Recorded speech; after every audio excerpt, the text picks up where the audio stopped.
Halo semuanya, di sini aku akan membacakan tarot untuk kalian ya. Pembacaan ini bersifat general dan kolektif, maka dari itu berbijaklah dalam menanggapi pembacaan tarotku. Dan untuk tema kali ini, aku akan mengambil tema dari kartu yang akan terbuka saja ya. Ini tentang apa yang harus kita bahas kali ini.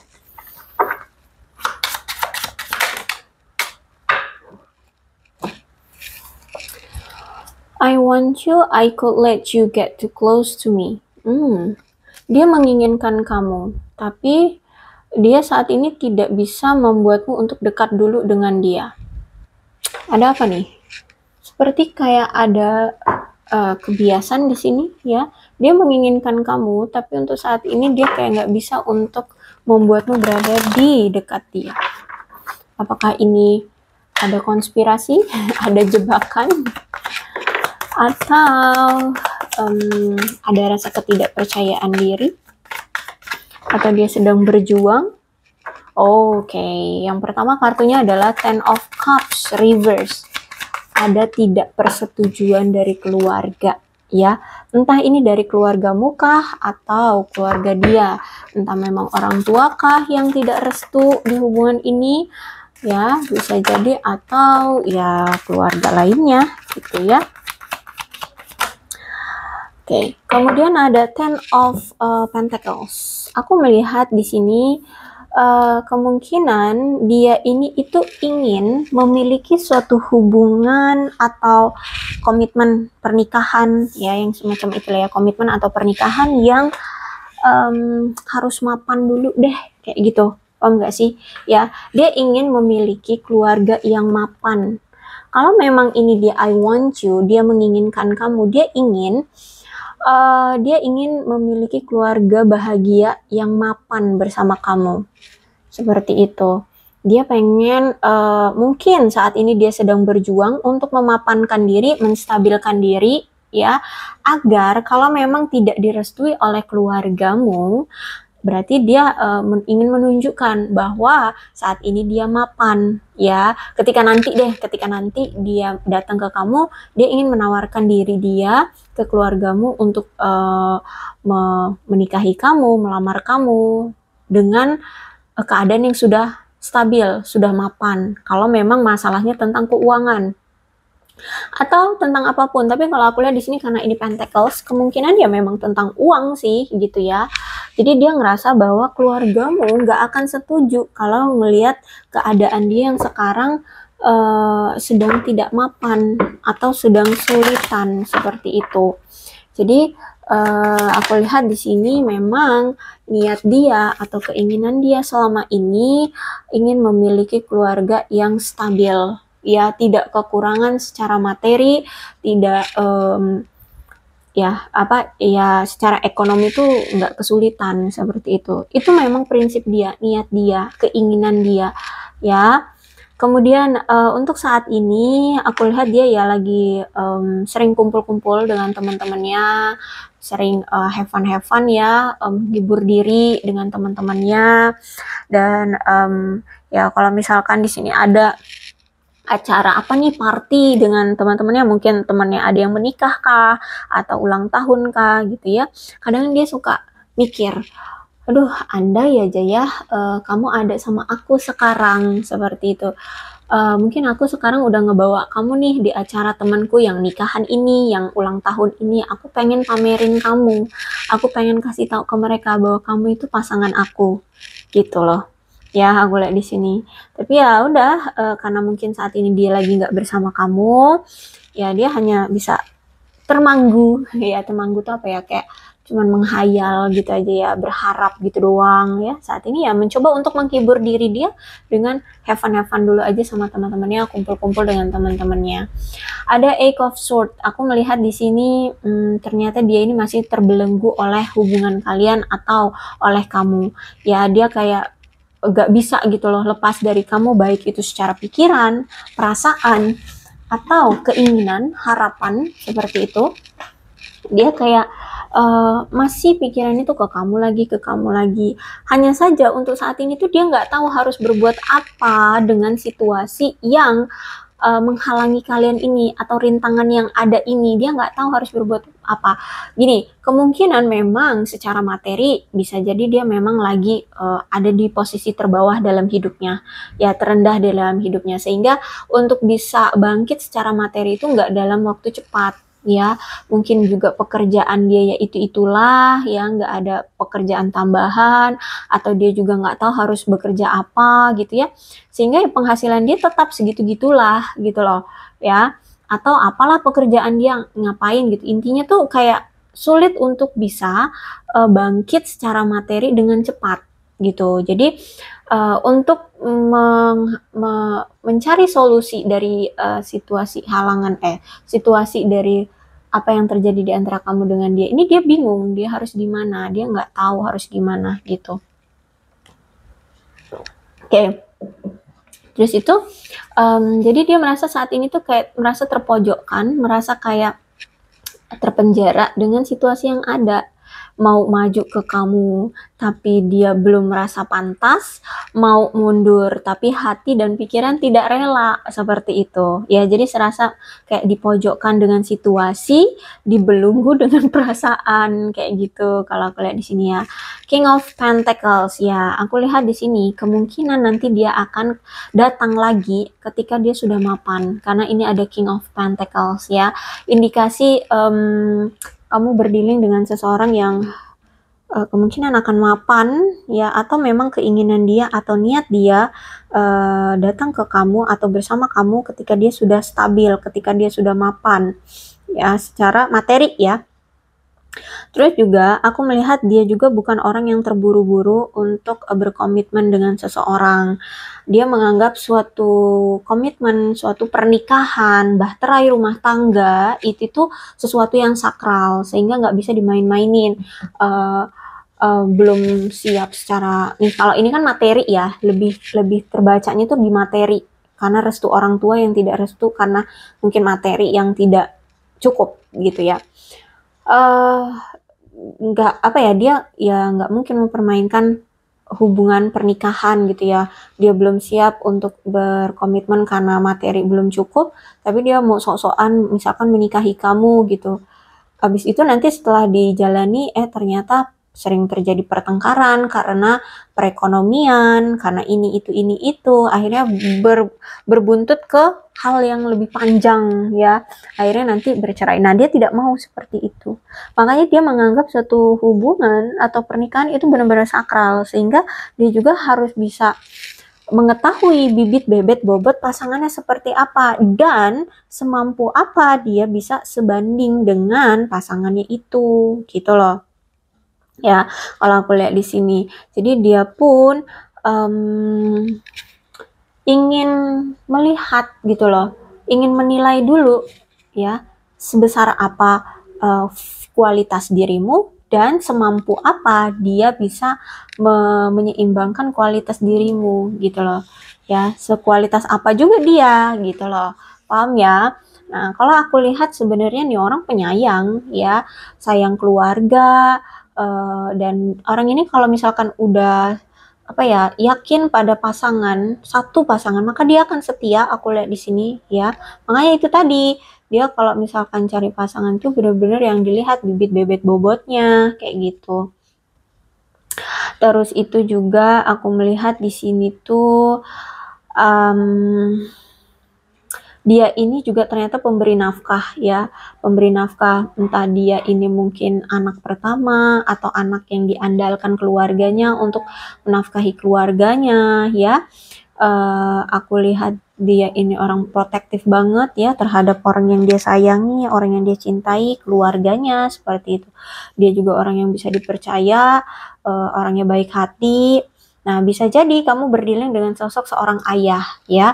Mungkin dia duda kah, atau bisa jadi ini mantan suamimu, atau ini suamimu, atau ya duda dari orang lain gitu ya. Ada energi sosok ayah di sini. Kalau misalkan dia tidak seperti itu ya, maksudnya belum pernah menikah atau ya dia bukan suami atau mantan suamimu, bisa jadi dia ini karakter pembawaannya itu memang seperti sosok ayah gitu loh, mengayomi, melindungi, pemberi nafkah yang seperti itu ya. Dan dia juga orang yang enak gitu diajak berteman gitu. Aku lihat di sini ya. Atau memang dia ini mungkin memang suka berteman ya. Bisa jadi mungkin circle pertemanan dia luas, aku lihat di sini. Karena di sini aku lihat pertemanannya bagus gitu. Bahkan di sini dia ini selalu berusaha membangun lingkungan yang aman, penuh perhatian untuk keluarganya dan orang-orang yang dia cintai. Dan love language dia itu adalah dengan tindakan, bukan dengan kata-kata ya. Misalkan keluarganya pengen ini, dia akan belikan, kayak gitu loh. Terus itu sebenarnya kamu dengan dia selama ini juga sebenarnya solid-solid aja sih, stabil-stabil aja, bagus-bagus aja hubungannya. Hanya saja mungkin memang ada rasa keinsecurannya dia yang merasa kayak belum pantas untuk bersama kamu, seperti itu. Terus itu juga aku melihat di sini memang dia itu punya prinsip ingin memiliki suatu hubungan atau ya pernikahan, komitmen secara emosional maupun finansial itu bisa membuat pasangan atau kalian berdua itu terasa nyaman, terasa aman, bahagia, nggak ada keributan masalah ekonomi kah, masalah emosi yang tidak stabil kah. Makanya di sini dia harus kenal dulu bibit-bibit bobotnya kamu itu orangnya seperti apa, emosinya kamu itu biasanya karena apa, ya, kamu itu sesabar apa. Nah, seperti itu.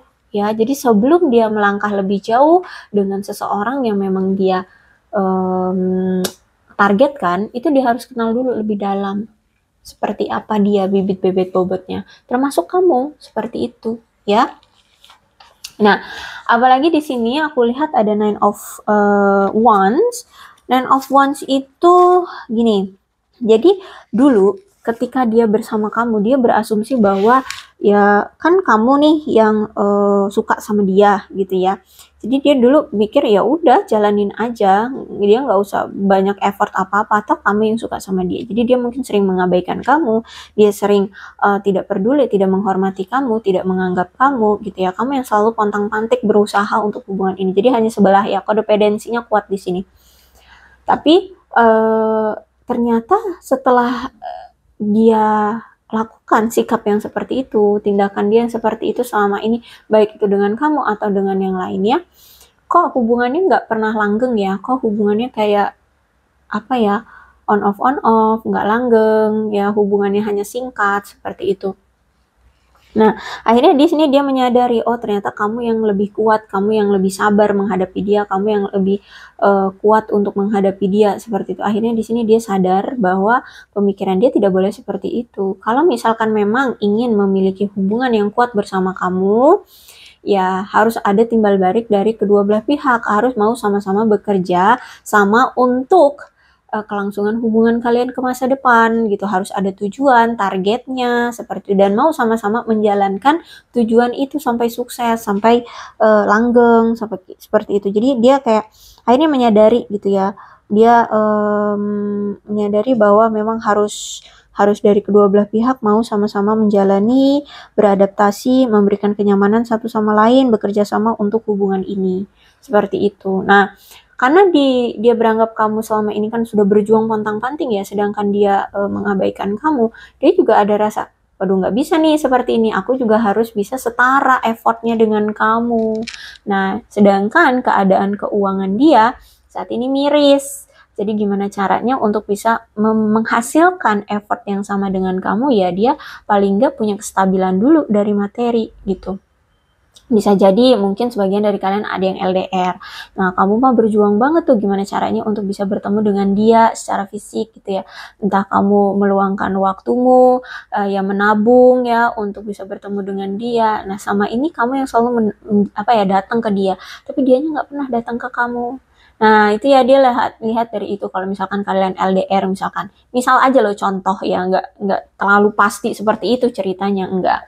Atau apa misalkan kamu sering selalu ngasih dia hadiah ya, atau mungkin kamu selalu membantu dia secara materi gitu ya. Intinya kalau aku lihat kemungkinan keadaan finansial kamu dengan dia mungkin jomplang ya. Kamu mungkin finansialnya baik gitu ya, sedangkan dia ya ada di posisi terendah, bisa jadi seperti itu. Sehingga intinya di sini gimana caranya dia ingin stabil lah, ingin setara dengan kamu. Seperti itu kalau aku lihat di sini ya. Oke, kita lihat lagi ceritanya akan seperti apa ke depannya nih. Apakah dia mampu atau tidak mampu untuk memperjuangkan kamu ke depannya?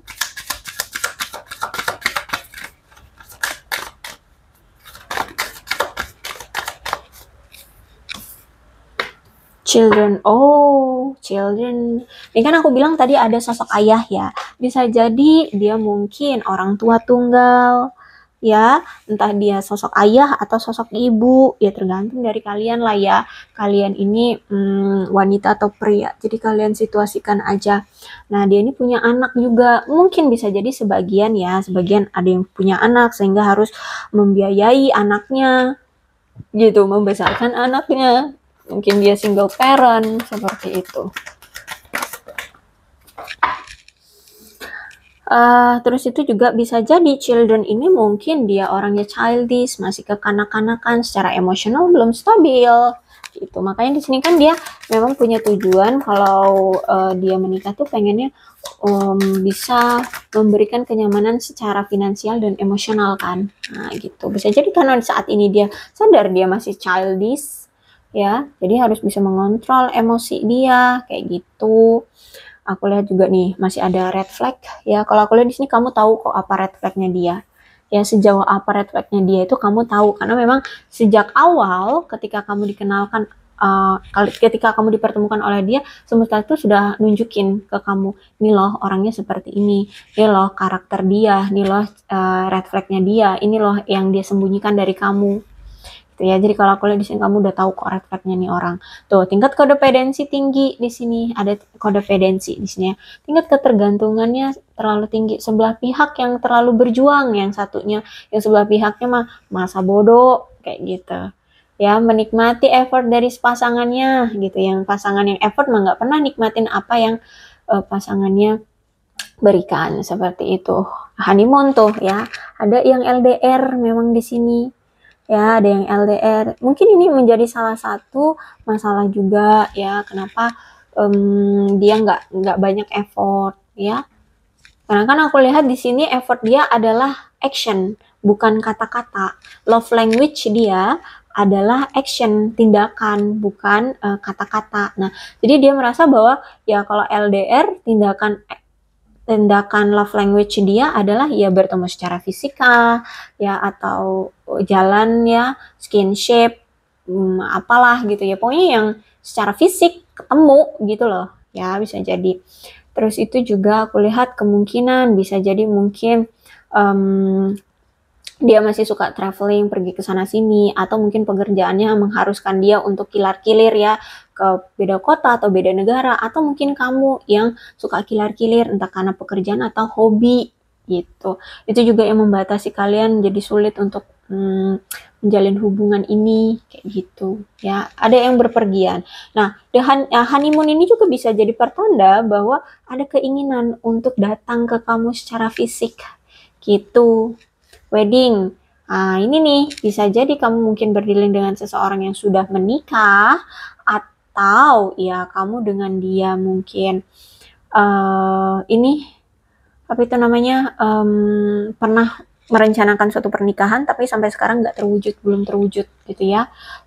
True love ya. Kalau aku lihat di sini sih dia cinta banget sama kamu ya, dia cinta banget, sayang banget sama kamu gitu ya. Jadi ini kenapa dia merasa bahwa dia menginginkan kamu ya karena memang dia cinta sama kamu. Tapi kenapa saat ini dia tidak bisa untuk membiarkan kamu dekat dengan dia atau ada di sisi dia ya karena keadaan dia tidak mumpuni saat ini, tidak seimbang, tidak setara dengan kamu, seperti itu ya. Oke, aku rasa cukup untuk pembacaan kali ini. Mudah-mudahan resonate. Kalau belum resonate ya udah nggak usah dipaksakan. Dan untuk zodiaknya di sini ada Capricorn, Taurus dan Virgo, Cancer, Scorpio dan Pisces, Aquarius, Libra dan Gemini, Leo, Aries, Sagittarius. Kedua belas zodiak ada semua dalam pembacaan ini ya. Asalkan ceritanya sama dengan keadaan kalian, maka ini pembacaan memang untuk kalian. Dan ini ada bulan yang berhubungan antara kamu dengan dia. Oke, kemudian ada angka juga yang berhubungan antara kamu dengan dia.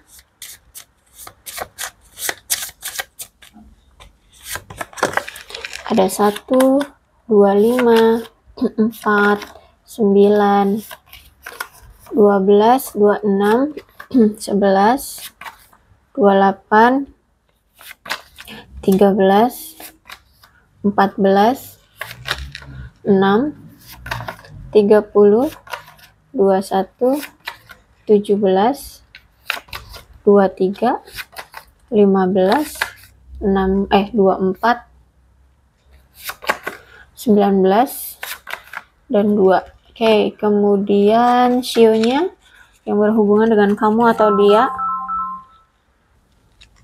Oke, ada shio babi, ada shio ayam, shio kelinci, shio kuda, shio monyet, shio kambing, shio kerbau, shio ular.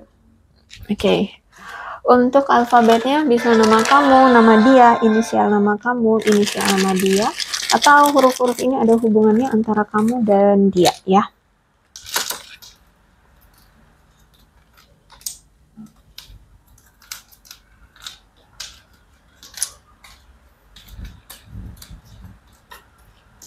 J, T, G, E, X, B, Z, M, N, R, B, C, F, U, H, A, S, Q, Y, D, dan W. Oke, aku rasa cukup. Berbijaklah dalam menanggapi pembacaan tarotku. Aku akhiri, salam sehat untuk kalian semua, dan bye-bye.